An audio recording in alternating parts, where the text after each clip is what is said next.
Hello and welcome to our channel where we discuss all things health and wellness. Today we'll be talking about healthy eating habits, tips, recipes, and meal planning to help you lead a healthy and fulfilling life. When it comes to healthy eating, it all starts with the food choices you make.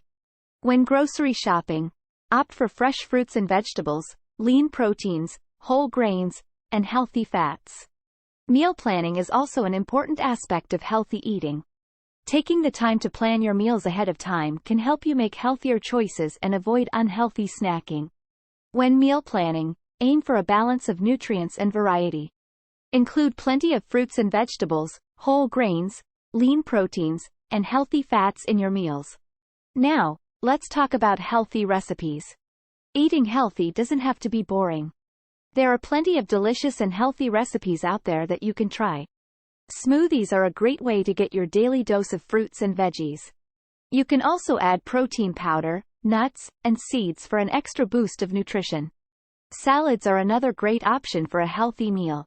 You can get creative with different types of greens, vegetables, and protein sources to make a satisfying and delicious meal. Bowls are another popular trend in healthy eating. You can mix and match different grains, proteins, and veggies to create a well-rounded and satisfying meal. Remember, healthy eating is all about making smart choices and finding delicious recipes that work for you. Thanks for tuning in, and we'll see you in the next video.